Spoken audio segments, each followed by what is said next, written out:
Hi, this is Mike Holler, MPG Mike. Hey, welcome to lesson number 11 of our MPG Basics online training course. If you remember back in lesson 5, we covered oils, and I opened it up by saying oils and additives, and then I went, ooh, baby, I have to get to additives later. Well, look at what time, it's later. Hey, let's revisit oil additives. And you know what? I'm going to throw in an added bonus, absolutely free, money back, guaranteed. I'm going to teach you about fuel additives as well. Let's take a look at the shelf at the grocery store and all the different additives that you can buy in the grocery store, let alone the auto parts stores, okay? There's lots of them out there. They make all kinds of fantastic claims, and they range anywhere from, $1.29 upwards of, $15, $20 a bottle. So instead of going over each and every additive and what I think of them, and I've tried a bunch of them over the years, how about if I just kind of cut the crap and move right on in and zero in on some good ones?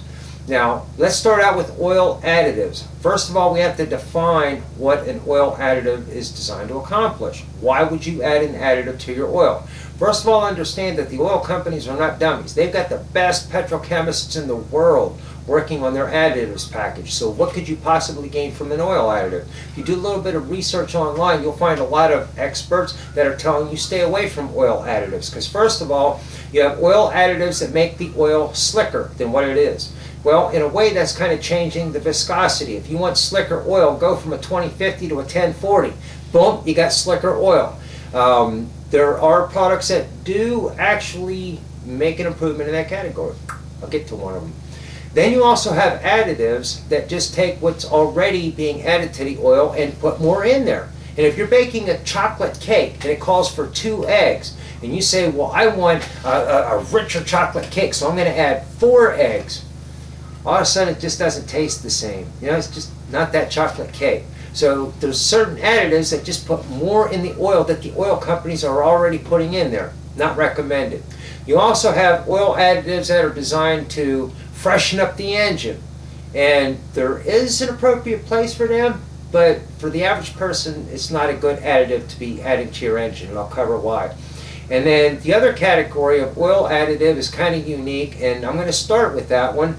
It is called an electrolyte. Now I want you to think about what an electrolyte is. An electrolyte enables the transfer of electrons. Without getting too deep into chemistry just yet, understand that rust forms because of electron transfer. There's little gadgets that you can plug into the battery and run from the battery to the vehicle, and it drains the electrons, doesn't allow them to flow. Just by plugging something into a battery, you just inhibited rust formation.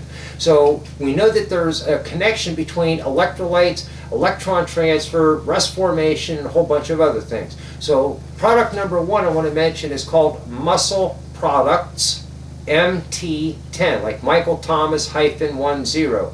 Muscle Products MT10. Muscle Products is out of Pennsylvania, and their MT10 products work off of the electrolytic principles. They're not adding to your oil stuff that the oil companies are already putting in there. They don't claim to make the oil any slicker. In fact, they brag about the fact that their oil additive is not a friction modifier. You can take the Muscle Products MT10, you can add it to the crankcase of your engine, you can add it to your transmission, whether it's automatic, manual, you can add it to your differential. Even if it's a clutch style limited slip, it'll still work. You can put it in your power steering. For the love of Pete, you can even add it to your air conditioning system and reduce the parasitic losses in your air conditioning system.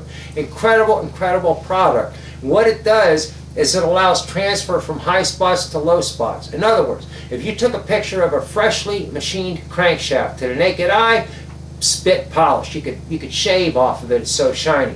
But when you get down there with a powerful microscope, you'll see gouges and rips and tears in the surface of that metal.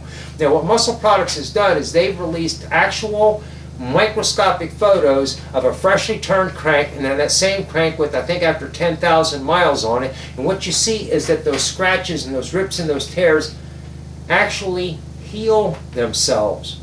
So what happens is as you drive the vehicle, the metallurgy in the engine heals itself, becomes even better than new.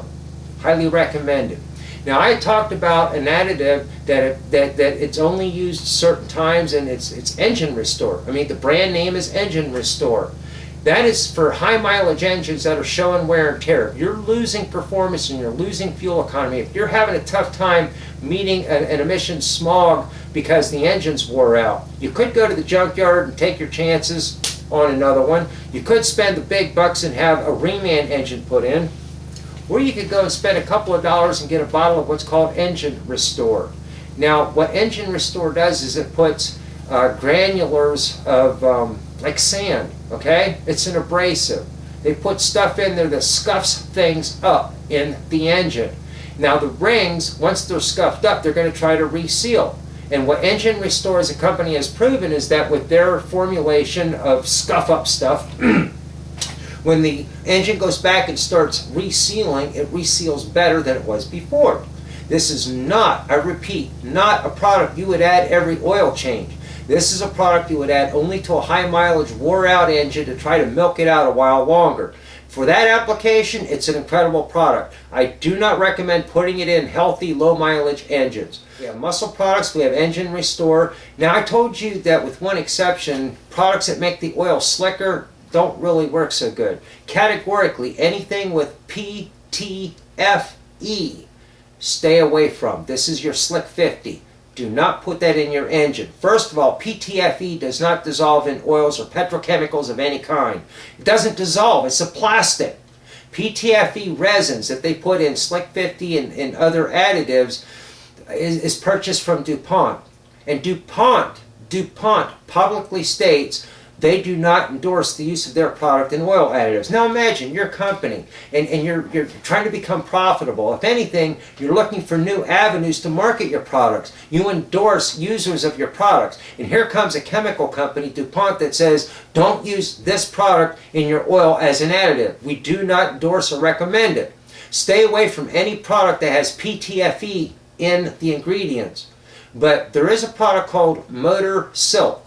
Now, Motor Silk does not use PTFE, it uses boron or borax, and that is very slippery. There's cleaning products, and if you take and get your finger a little bit wet and get a little bit of the borax on your finger, it gets real slippery, right? Now, there is a little bit of an issue with dissolving borax into petroleum-based products. It's like oil and water, it doesn't mix. But Motor Silk has come up with a patented way where they can actually mix that slippery stuff that you can test for yourself in with the oil. 100% solubility, does not clog lifters, does not clog oil passages, and you get the benefits of that slippery slickness without any sacrifice. I do recommend that product. Now that's what we got for oil additives. Let me move on to fuel additives.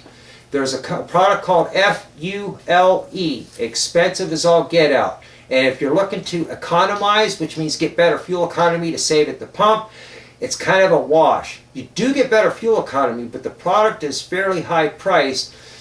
And although you get better fuel economy, I think the cost of the product kind of offsets the benefits that you get. You do get improved performance as well. You may fall in love with the product once you try it, just for the performance alone. But there is a product that's much more economical. It does give you a slight improvement in performance. It reduces the exhaust emissions and it gives you better fuel economy, and in my opinion is very cost effective. It's a product called Extreme Extra, and the extra is just XTRA. There's no E in front of extra. Extreme Extra. This is marketed by a company called Extreme Energy Solutions, and you can find them on the internet at extremeenergysolutions.net. Now, it's not one of your off-the-shelf products. You'll notice that fuel is the only one that's remotely off-the-shelf that I'm endorsing. Most of the fuel additives that you find in the auto parts store, don't waste your money on, please. You have isopropyl alcohol that's suspended in a product called dry gas. If you have water in the fuel and it's actually causing you drivability, hard starts in cold weather, then something like a dry gas is a one-time use, will help patch you over. But I'm talking additives that you can add every tank full. Now, Extreme Extra, when applied to a gasoline engine, you use 1 ounce per 25 gallons, which means that for a typical fill-up, you're probably only going to use a ½ ounce for your family sedan. The bottle is $15, and that's 400 gallons that it'll treat. Very cost effective. And most people will see about a 10%, 12% gain in fuel economy just by using Extreme Extra. That's all we have for this week. Actually today. See you in 3 days.